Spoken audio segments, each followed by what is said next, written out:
शुभविवाह या मालिकेच्या येणाऱ्या भागामध्ये मालिकेमध्ये जबरदस्त ट्विस्टची एंट्री झालेली आहे। अभिला मृत्यूच्या दारामध्ये पाहताच रागिणीला वेड लागलेला आहे। ज्या मुलासाठी आपण इतका अट्टहास करतोय, ज्या मुलाच्या साठी प्रॉपर्टी मिळवण्याचा हा सगळा घाट घातलाय, तोच मुलगा मृत्यूच्या असं तावडीत सापडलेला बघून रागिणी हादरते आणि आता वेडीपेशी झालेली रागिणी स्वतःच्याच तोंडाने आत्ताचाच नाही तर आकाशच्या वडिलांच्या मृत्यूपासूनचा सगळा भूतकाळ आता मात्र सगळ्यांच्या समोर आणले आहे आणि यामुळे आता भूतकाळाचं एक भयानक पान रागिणीच्या या गुन्ह्याच्या कबुलीमुळे उलगडणार आहे। आकाशच्या वडिलांचा झालेला मृत्यू, अकाली मृत्यू, त्यापासून ते हॉस्पिटलमध्ये घडलेले विविध प्रकार, आकाश वेडा होण्याची कारण, हे सगळं रागिणी आपल्या स्वतःच्या तोंडून कबूल करताच आजी हादरते।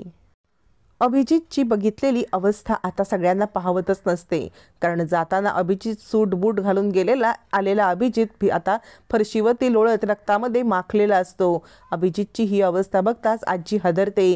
भूमी काय करतेस तू? भूमी काय करतेस तू? रागिणी म्हणते भूमी थांब, पण भूमी कुणाचंच काही ऐकायला तयार नसते, भूमी थांबायला तयार नसते। भूमी आता अभिजितला बदडते आणि आपला आता मुलगा मृत्यूच्या तावडीत आपल्या समोर जाताना दिसतोय, जवळजवळ देवी आईच्या समोर राक्षसाचा बळी जावा तसा पडलेला दिसतोय। हे रागिणीला पाहवत नसतं। रागिणी उठते आणि भूमी थांब। भूमी म्हणते नाही आत्या, सगळ्यांच्या समोर आता ह्यांना एक्सपोज केल्याशिवाय मी थांबणार नाही, असं म्हणत भूमी अजून एक अभिजितच्या थोबाडीत देते, त्याला खाली पडते आणि सगळ्यांना सांगते यांनी माझ्यावरती बंदूक उगारली होती, यांनी माझ्यावरती बंदूक उगारली आणि मला मारण्याचा प्रयत्न केला। फक्त मलाच मारण्याचा प्रयत्न नाही केला, मला मारण्याचा प्रयत्न का केला ऐकायचं आहे? मला यांची कारस्थानं कळली होती। आकाशला अडकवण्यासाठी यांनी सोनलला हायर केलं होतं आणि सोनलचा सगळा प्रकार उघडकीला आल्यावरती तिला कोर्टात हजर न करता तिला मारण्याचा प्लॅन केला। मी तिला वाचवायला गेले, मला सगळं समजलं म्हणून यांनी मलाच मारण्याचा प्लॅन केलेला आहे आणि हा प्लॅन मला समजला म्हणून हे आता इकडे मला मारायला आलेले आहेत। याच्यावरती रागिणी म्हणते भूमी तोंडाला येईल ते बोलू नकोस, तुला आकाशची काळजी आहे आम्हाला माहिती आहे, म्हणून तू कुणावरही घाणेरडे आरोप करशील का? आकाश म्हणतो सायकल राणी सोड त्याला, नको मारूस, त्याला खूप दुखतंय। रागिणी म्हणते भूमी बास झालं हा, मी पोलिसांना बोलवेन। आजी म्हणते भूमी बास कर, अगं बास कर, रक्तबंबाळ झालाय तो। भूमी म्हणते मग यांनी माझ्या आकाशच्या अब्रूचे चिंथोडे उडवले, तिथे सगळ्यांची लक्तर उभी केली, महाजन ग्रुप गारमेंटची सगळीकडे छितू झाली। त्यावेळेला कुठे गेलं होतं हे सगळं? त्यावेळेला का आपण गप्प बसलो? या माणसामुळे हे सगळं घडलं आणि आता आपण गप्प बसायचं, असं म्हणत भूमी रागाने पेटलेली असते। रागात ती अभिजितला मारतच असते।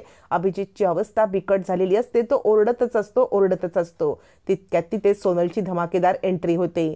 आता मात्र भूमी सांगते मी बोलते ते खरं वाटत नसेल तर 2 साक्षीदार आहेत जे तुम्हाला पुरावा सांगतील। सगळ्यात पहिली सोनल येते आणि म्हणते हो, यांनी मला पैसे दिले होते आकाशला सगळ्यांच्या समोर बदनाम करण्यासाठी। हा जो सगळा घडलेला प्लॅन आहे ना, हा फक्त आणि फक्त अभिजितचाच आहे। अभिजितने मला पैसे दिले होते आणि त्याच्यासोबत पौर्णिमा पण होती। पौर्णिमा आणि अभिजित दोघांचं भांडं तर फुटलेलं असतं आणि रागिणीचं स्वतःच्या तोंडून भांडं फुटण्याची भूमी वाट पाहत असते। त्यावेळेला इकडे आता सोनल सांगते यांनी मला पैसे दिले। भूमी म्हणते पुढे सांग। सोनल सांगते यांनी मला आता सांगितलं की तुला कायमची सुटका मिळणार म्हणून ते मला घेऊन गेले आणि त्यानंतर गोळीचा धाक घालून मला मारण्याचा प्रयत्न केला। त्यावेळेला भूमी मॅडम तिथे आल्या, मला वाचवलं। भूमी म्हणते अजून पुरावा हवे कुणाला की सोनलच्या बोलण्यावरती विश्वास आहे? सोनल मृत्यूच्या दाढेतून परत आलेली आहे। पौर्णिमा म्हणते ही सोनल आणि ही भूमी एकत्र आल्यात, हिने सोनलला पैसे दिलेत आणि आता सोनलला ही खोटं बोलायला लावते। हिने ना माझ्या नवऱ्याला मीला माफी मागायला लावली होती ना, तेच हिला खटकलंय आणि म्हणून ही माझा बदला घेते। माझ्या नवऱ्याला खोट्या केसमध्ये ही अडकवती आहे, हिच्यावरती माझा विश्वास नाही ना सोनलवरती। सोनलने आपल्या आकाश भाऊजींना अडकवलं, आता अभिला अडकवण्यासाठी हिची मदत करते। भूमिताई का वागतेस असं वैऱ्यासारखं, असं म्हणत इकडे पौर्णिमा गिरेटोबी टांगूपर असं करत आता अभि तिकडे पडलाय, सगळं खोटं बाहेर आलंय, तरी पण भूमीला 4 शब्द सुनवायला मागे पुढे पाहत नसते। भूमी एक नजर रागारागात तिच्याकडे पाहते आणि त्या फालतू पौर्णिमाला काही उत्तर देण्याचं टाळत ती आता रागिणीकडे येते आणि म्हणते आत्या तुम्ही न्यायनिवाडा करा आणि हा बघा पुरावा। आता रागिणीसमोर पुरावा म्हणून एक मोबाईल सादर केलेला असतो। या मोबाईलमध्ये तेच व्हिडिओ असतात जे व्हिडिओ प्रशांतने आता मात्र कलेक्ट केलेले असतात। डिटेक्टिव्ह प्रशांत म्हणजेच भूमीचा भाऊ प्रशांत यानेच आता अभिजित आणि सोनल यांचा पाठलाग करत रेंटल हाऊसवरती जे पुरावे गोळा केलेले असतात ते सगळे पुरावे आता इकडे प्रशांतने समोर सादर केलेले असतात। मोबाईलमधले पुरावे रागिणी पाहताच रागिणी हादरते। तेवढ्यात प्रशांतची एंट्री होते। भूमी सांगते, प्रशांत जे काही घडलं ते तुझ्या तोंडाने तू सगळ्यांना सांग। प्रशांत सांगतो, मी सगळ्यांना जे काही घडलंय ते सांगेन, पण त्याआधी सगळ्यांनी व्हिडिओ पहा। तुमच्या महाजन इंडस्ट्रीजचे जे रेंटल हाऊस आहेत तिथे सोनलला ठेवलं होतं, पण तिथून नंतर सोनलला काढण्यात आलं असं म्हणत ते सगळे व्हिडिओ जे कॅम्पसमध्ये रेकॉर्ड केलेले असतात ते व्हिडिओ आता प्रशांत समोर आणतो। आता भूमी सांगते, आत्या आता बोला, आपल्या कॅम्पसमध्ये सोनलला ठेवण्याचं कारण काय? एक, दुसरं म्हणजे त्या कॅम्पसमधून कोर्टचा निकाल लागल्यावरती सोनलला घेऊन जाण्याचं कारण काय? दोन, या दोन्ही प्रश्नाची अभिजितने उत्तर द्यावी असं म्हणत भूमी आता तो मोबाईल सगळ्यांच्या समोर धरते आणि अभिजितची सगळी कारस्थानं म्हणजे रेकॉर्डेड व्हिडिओ सगळ्यांच्या समोर आणते। रागिणी म्हणते, भूमी तू खूप अति करते आहेस, तुला आकाशची काळजी आहे म्हणून त्यासाठी तू काहीही पुरावे गोळा करशील। भूमी म्हणते, आत्या एवढं होऊन सुद्धा तुम्हाला विश्वास नाही बसत आहे का की हे अभिजितने केलंय?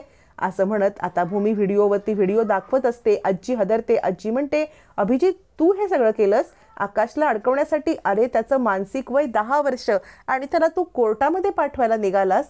कोर्टातच काय, त्याला जेलमध्ये पाठवण्याची पण व्यवस्था केली होतीस। जेलमध्ये गेल्यावरती तो कसा राहील, काय करेल? तुला कसली हाव होती? प्रॉपर्टीची हाव होती का? मी कधी माझा आकाश आणि तुझ्यात भेदभाव केला नाही, तू असं का वागलास? आणि रागिणी तू त्याला आता पाठीशी घालू नकोस, त्याला जाब विचार आणि पोलिसांना बोलव। पोलिसांचं नाव काढल्यावरती रागिणी हादरते।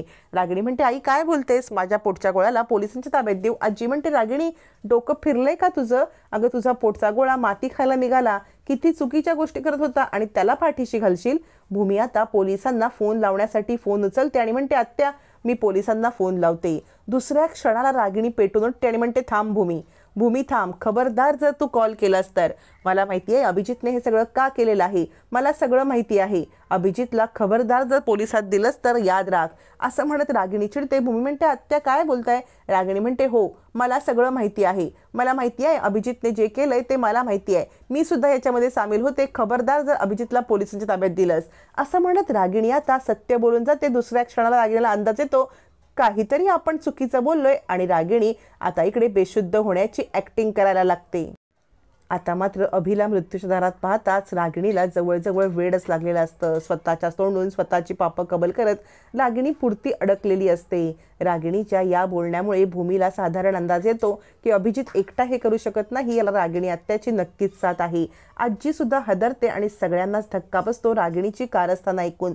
अभिची नालायकगिरी माहिती असते तरी रागिणीची कारस्थानं काही आत्तापर्यंत समोर आलेली नसतात। आता या सगळ्यामध्ये भूमी रागिणी आत्याचा मागोवा घेत कसा सत्याचा उलगडा करणार पाहणं रंजक ठरणार।